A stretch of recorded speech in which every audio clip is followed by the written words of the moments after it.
네, 이번 수는 대표 해외들의 성과를 나타낸 순위를 살펴보는 시간이죠. 너무 가만히 무슨 일이 있었는지 하나하나 살펴볼 거고, 전 순위를 달리는 남자 순달람 한준목입니다. 네, 다시 가상 공간으로 돌아온 순달람입니다. 역시 저는 이쪽 세상이 더 편안한 것 같아요. 현실 세계에서는 요새 뭐 오픈 AI와 인공지능에 대한 걱정거리 때문에 아주 시끌시끌 하더라고요. 근데 이 부분도 순달람에서 좀 챙겨드리고 싶은데요. 속보 전달 차원보다는 좀 더 깊게 생각을 정리한 다음에 말씀을 좀 드려보도록 하겠습니다. 다음에요. 요새는 저번에 제가 사용법을 알려드렸던 GPT라고 불리던 거 기억나시죠? 바로 그것과 관련해서 또 법용 인공지능의 개발과 관련해서 샘 알트만 CEO와 이사회 간의 갈등이 있었던 쿠데타 사건인데요. 일주일 사이에 CEO가 3번이나 바뀐 정말 희대의 해프닝이었습니다. 근데 여기서 아셔야 될 거는 그만큼 인공지능이라는 분야가 전 세계인의 주목을 끌만한 아주 핫한 이슈고 또 기업의 미래 생존을 결정짓는 기술이라고 평가받기 때문입니다. 따라서 올해 내내 증시의 주인공 노릇을 했던 AI는 내년에도 그 탄력을 이어가지 않을까 그렇게 생각을 하고요. 자, 그렇다면 증시 상황은 오늘 어땠는지, 이번에 어땠는지, 어떤 종목들이 성과가 좋았는지 역시 순위를 오늘도 빠르게 여기 나오고 있네요. 네, 달려보도록 하겠습니다. 오늘 순위는 10월 중순 실적 시즌을 기준으로 해서 나스닥 100 종목들 중에서 가장 많이 올랐던 종목들 10가지 순위입니다. 순위 리스트를 쭉 보시다 보면은 익숙한 종목보다는 좀 생소한 것들이 더 많으실 것 같아요. 여기 제 1위에 있는 덱스컴이라든가 그다음에 여기 메리카도 리브레 그리고 몬덜리즈 뭐 좀 낯선 종목들이 많죠. 어떤 테마의 종목들인지는 제가 여기 저기 색깔로 옆에다가 기재를 해두었으니까 참고를 해주시고요. 아무래도 실적 시즌이었다 보니까 개별 기업들의 실적 결과에 따라서 개별 종목 장세가 펼쳐진 것으로 해석해 볼 수가 있겠습니다. 그래도 여러분들께서 익숙한 종목도 없진 않죠. 바로 여기 2위 넷플릭스와 여기 데이터도그 그리고 인텔입니다. 데이터도그는 순달람에서 과거에 한번 다뤘던 적이 있기 때문에 사이버 보안과 관련해서 관심이 있으시다면 참고해 주셨으면 좋겠습니다. 한마디만 첨언을 드리면 생성 AI 혁명에 있어서 사이버 보안은 절대 빼놓지 말고 관심을 지속적으로 두어야 하는 섹터라는 것을 잊지 말아 주시고요. 그렇다면 오늘은 색깔이 이미 칠해져 있네. 힌트가 나와 있는데요. 가장 익숙한 종목들이자 순달람에게는 거의 생필품이다. 생필품이라고 할 수 있는 여기 2위에 있는 넷플릭스로 한번 이야기로 달려가 보겠습니다. 거의 한 달 만에 32%가 넘게 주가가 올랐는데요. 어떤 일이 있는지는 바로 이쪽으로 와서 설명을 드려보도록 하겠습니다. 자, 여기서 차트 하나 보시겠습니다. 이 차트는 넷플릭스와 경쟁사들의 올해 주가 상승률을 비교를 해본 겁니다. 여기서 빨간색 선이 넷플릭스인데요. 여름 들어서 주춤하더니 10월을 맞아서 급격하게 방향을 틀면서 고공행진을 하고 있습니다. 같은 기간 동안 S&P 500 지수가 20% 남짓 오른 것에 비하면 상당한 성과를 보였다고 할 수 있습니다. 반면 경쟁사인 워너브라더스라든가 월트 디즈니는 각각 12%, 9%밖에 오르지 않았기 때문에 넷플릭스의 주가 상승률이 괄목할 정도였다라고 볼 수가 있겠네요. 사실 이런 것을 보면 좀 뿌듯한 게요. 제가 작년에 넷플릭스 방송을 여러 번 했더라고요. 특히 4월과 10월에 방송을 했었는데 제가 이 당시에 방송에서 말씀드렸던 포인트들을 다시 한번 좀 들여다봐야겠다라고 생각이 들어서 여러분들께 다시 보여드리는 겁니다. 왜냐하면 워렌 버핏이 참 명언을 많이 하잖아요. 그의 투자 조언 중에 하나가 바로 제가 여기다 적어놨는데 어떤 기업에 관심을 가지고 딱 투자를 했다고 하면 그 투자를 시작하게 만든 투자 포인트가 있지 않겠습니까? 또 기업 경쟁력도 있겠죠. 그 경쟁력이 현재도 잘 지켜지고 있는지를 체크하는 게 필수다라는 겁니다. 이게 잘 지켜진다고 한다면 매크로 상황이 어떻든 기업의 펀더멘탈은 변함이 없기 때문에 매도할 이유가 없다라는 뜻이기도 합니다. 저는 그래서 항상 이 말을 좀 명심을 하고 있는데요. 그래서 2022년 순달람에서 꼽았던 넷플릭스의 포인트들이 지금도 잘 지켜지고 있는지를 한번 평가해 보겠습니다. 제가 꼽았던 2가지 포인트는 바로 이쪽에서 설명을 드리겠습니다. 제가 꼽았던 2가지 포인트는 넷플릭스가 시행하려고 하는 2가지 핵심 전략에 가름합니다. 이 2개의 전략은요, 바로 이것입니다. 넷플릭스 아이디를 공유하는 행태가 사실 팽배하잖아요. 원래는 한 지붕 아래에 사는 사람들만 계정을 서로 공유해야 되는 건데 그렇게만 쓰는 사람들은 거의 없죠. 예를 들면 여기 계정들 선택하실 때 이거 뭐 익숙하신 분들 많을 거예요. 예를 들면 여기 아래처럼 뭐 아버지라든가 아니면 친구라든가 아이디어를 공유하고 심지어는 전 여친이랑 공유하는 경우도 주변에 보면 왕왕 생기더라고요. 저는 유부남이라서 제 얘기는 아닌데 어쨌든 그리고 저기 또 오른쪽에 있는 두 번째 전략은 구독 모델에 있어서 광고형 요금제를 출시하는 것이었습니다. 유튜브나 TV처럼 드라마를 보다가 사전 광고나 중간 광고를 봐야 하는 요금제를 넷플릭스도 출시를 하겠다는 거죠. 물론 더 저렴한 요금제이긴 합니다. 그렇다면 오늘은 이 두 가지 전략 발표가 1년 정도가 지난 지금 어떻게 되어가고 있는지, 상황이 더 좋아졌는지 아니면 그닥그던지를 살펴보도록 하겠습니다. 먼저 공유 아이디 단속입니다. 여기서 제가 사진을 하나 찍어왔는데 여기 사진이거든요. 왼쪽에 보시면 이게 제가 11월 9일에 직접 집 거실에 앉아서 찍은 사진입니다. 매일 퇴근하고 넷플릭스 보는 게 낙이었는데 갑자기 저런 문구가 뜨니까 엄청 당황스럽고 또 섭섭하더라고요.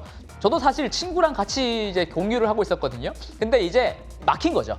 미국에서는 이미 1년 전에 게시를 했었고 공유 아이디를 단속한다고 저는 말만 들었지 막상 저렇게 접해보니까 엄청 슬프더라고요. 어쨌든 이후에 제가 어떻게 했을까요?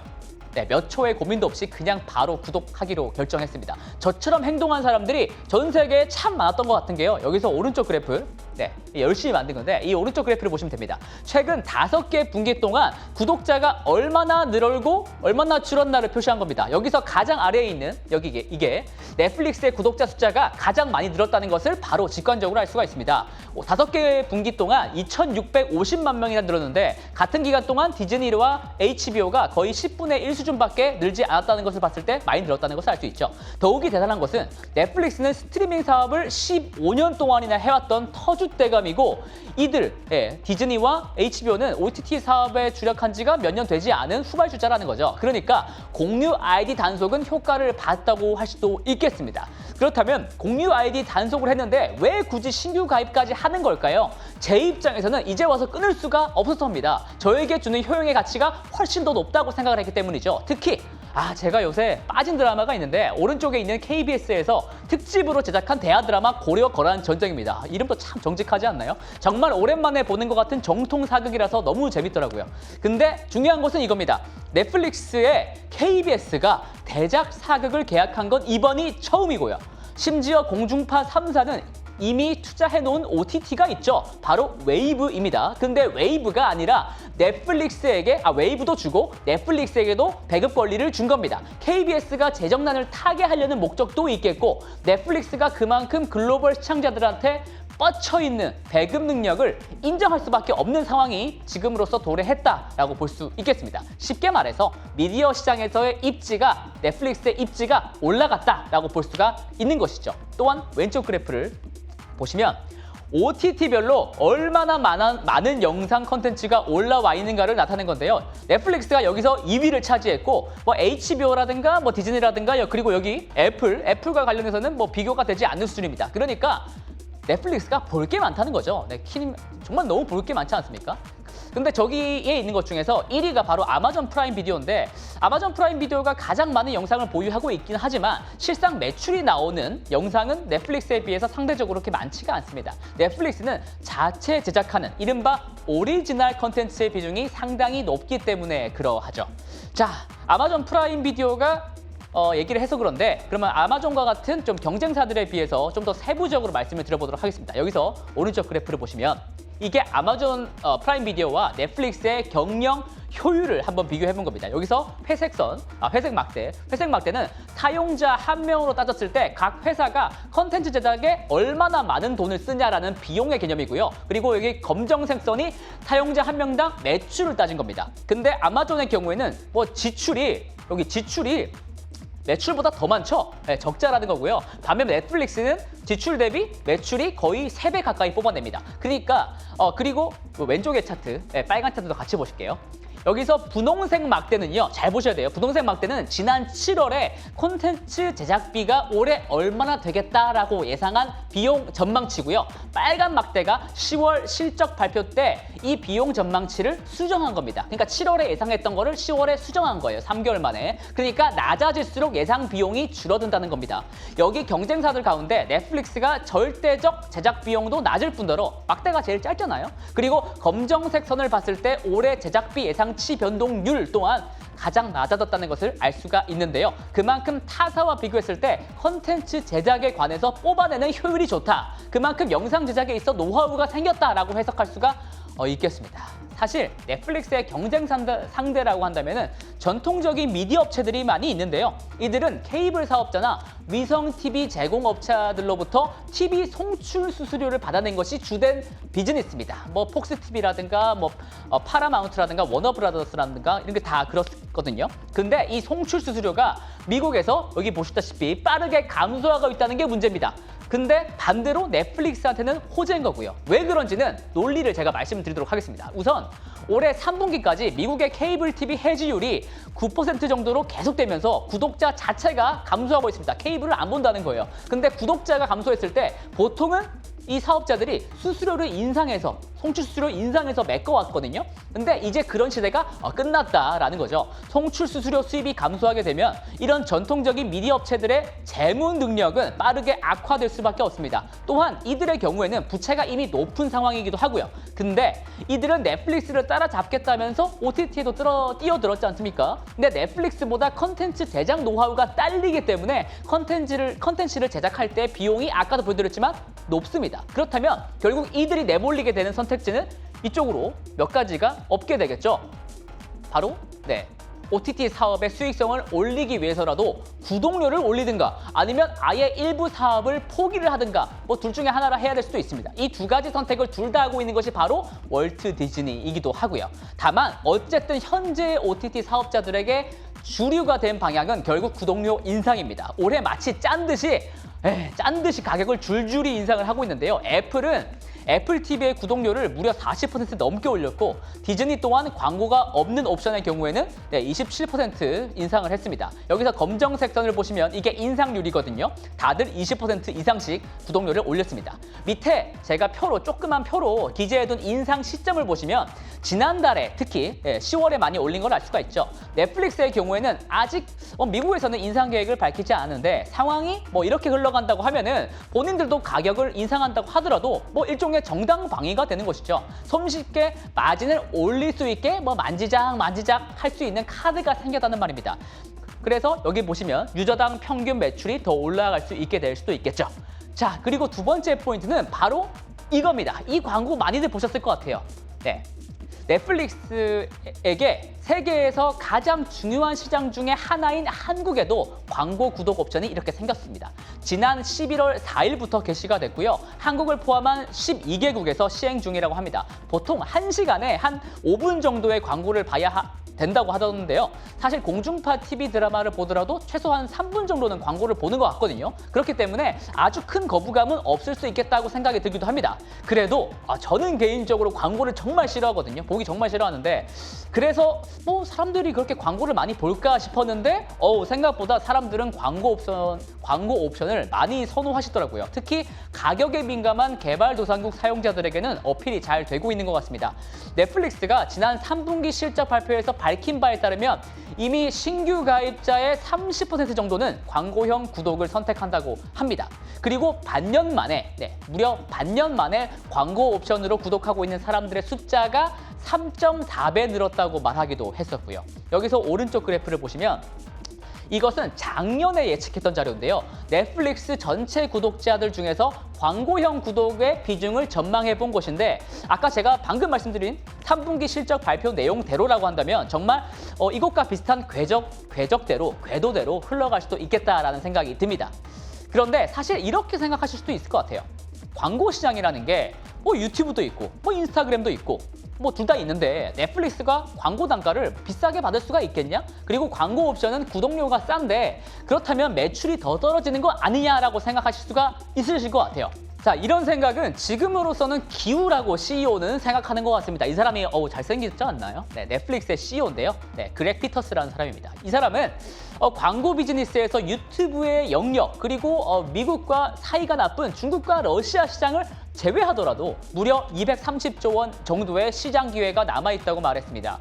광고 업계에서는 넷플릭스가 아직 샛별인 만큼 공략할 수 있는 파이가 무수히 있다고 볼 수가 있는 것이고요. 또한 광고 단가에 관해서도 마이크로소프트와 파트너십을 맺어가지고 파회하려는 수법을 지니고 있습니다. 마이크로소프트의 AI 능력을 10분 활용해서 타겟해서 광고를 하는 타겟팅 광고를 활용해서 광고 효과를 그만큼 더 높이고 광고 단가를 올리겠다는 계산입니다.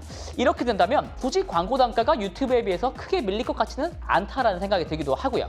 또한 반대로 생각해보면 마이크로소프트가 AI 능력을 10분 활용해서 해먹을 수 있는 시장이 정말로 크구나라는 생각이 들기도 합니다. 어쨌든 넷플릭스는 두 가지 투자 포인트와 회사 신규 전략의 성공으로 인해서요. 여기 실적 보시면 실적 전망치가 계속 상향되고 있습니다. 왼쪽 그래프는 분기별 매출 성장률이고요. 여기 오른쪽 그래프는 영업이익과 영업이익률 그래프입니다. 내년 1분기까지의 예상치로 봤을 때 매출 성장률이 계속 올라갈 것이라는 것으로 보이는데요.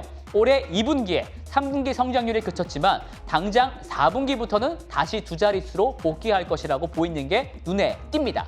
또한 오른쪽에 그래프를 보시면 영업이익률, 여기서 선 차트 보시면 돼요. 영업이익률 또한 2019년에 한 13%가 안 됐잖아요. 그러니까 2019년에 비해서 2024년에는 거의 2배 가까이 상승할 것이다라는 것도 경영 효율성과 광고 비즈니스의 미래 덕분 때문으로 보입니다.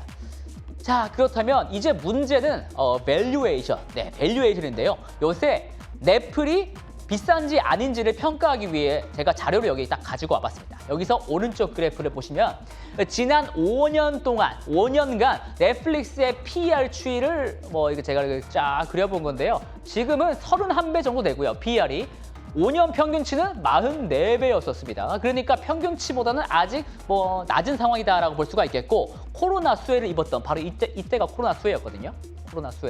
코로나 수혜를 입었던 2020년에 비해서는 한참 모자란 수준이라고 볼 수가 있겠습니다. 그리고 제가 왼쪽에는 여기 표에 미국의 7공주와 한번 비교를 해봤습니다. 7공주라 함은 요새 매그니피선트 7이라고 불리는 7개의 종목, 많이들 아시죠? 이 7개의 종목과 넷플릭스의 상관관계는 0.4에서 0.5 정도 되기 때문에 굉장히 높은 수준이다라고 볼 수가 있습니다. 그러니까 오를 때 같이 오르고 빠질 때 같이 빠지더라, 이렇게 생각하시면 되는데, 여기서 넷플릭스의 PER은 31배고요. 그리고 이 7가지 종목의 PER을 평균을 내보면 한 28배 정도 되거든요. 그러니까 넷플릭스가 가진 PER 프리미엄이 현재 13.6% 정도 되는 건데, 여기서 문제는요. 지난 5년 동안 평균을 내보니까 넷플릭스는 원래부터 이 7가지 종목에 대비해서 PER이 한 37%가량 할증을 받아왔다는 겁니다. 그러니까 쉽게 말해서 옛날에는 더 비싼 종목이었다라는 거고, 만약 과거 평균치만큼 PER 프리미엄을 적용한다면 현재 내재된 적정 주가는 $578가 된다는 것인데, 사실 그냥 이건 재미로만 들으시고요. 여기서 우리가 얻을 수 있는 것은 넷플릭스가 7가지 종목에 비해서 상대적으로 현재 밸류에이션이 그렇게 높은 것은 아니구나라는 것입니다. 또 물론 여기 7가지 종목은 올해 생성 AI 혁명으로 인한 물결에서 수혜 종목들로 꼽히는 AI 테마주들이고, 넷플릭스는 그것과는 조금 거리가 아직 있기 때문에 지난 5년 평균이 이제는 그리 의미가 없을 수도 있다는 점은 또 참고해 주시고요. 자, 어렵죠? 자, 그러나 제가 말씀드리고 싶은 마지막 말씀은 바로 이겁니다. 이쪽에 와서 크게 보시죠. 지난 5년 동안에 비교해서 현재 넷플릭스가 가지고 있는 미디어 시장에서의 입지가 저는 더 높아졌다고 생각하는 겁니다. 물론 과거와 같은 폭발적인 성장을 넷플릭스가 구가하기는 쉽지가 않겠지만, 경쟁 구도는 아까 말씀드렸다시피 더 약화됐고, KBS의 사례처럼 사실상 벨기를 드는 곳들도 생겨나고 있습니다. 한국만 그런 게 아니에요. 미국에서는 HBO가 밴드 오브 브라더스라는 엄청나게 유명한 IP를 넷플릭스와 계약해서 배급 권리를 넘겼습니다. 넷플릭스를 비판하는 사람들의 가장 큰 논리는 바로 넷플릭스는 다른 빅테크들과 비교해서 별다른 혜자를 가지고 있지 않다라는 것이었는데요. 저는 여기서 이쪽의 말처럼 좀 되묻고 싶습니다. 넷플릭스만큼 다양하고 현지화된 콘텐츠를 계속 찍어내는 OTT가 있나요? 그 대답이 되는 것이 바로 이 기업이 가진 해자가 아닌가 싶습니다. 매달 중박 정도의 영상을 계속 찍어내는 전략이 이전에 초대박 몇 개의 실적 성과가 좌지우지되는 것보다 매출의 안정성에도 더 나아 보이기도 하고요. 자, 그리고 저쪽에 남아있는 사진들 몇 개 보이실 텐데요. 저 사진들은 넷플릭스에서 올해 만든 한국 컨텐츠들입니다. 저는 넷플릭스를 진짜 매일 들어가거든요. 매일 들어가지만 그래도 저는 저걸 다 못 봤습니다. 그만큼 한국 영상, 한국 현지화된 영상들이 많이 올라온다는 거겠죠. 자, 넷플릭스를 포함해서 월마다 구독하는 서비스들이 계속 늘어나서 월급이 자꾸 줄어들고 있는 순달람은 그러면 또 다음에 더 알찬 내용들로 찾아뵙도록 하겠습니다. 지금까지 순달람이었습니다. 호잉!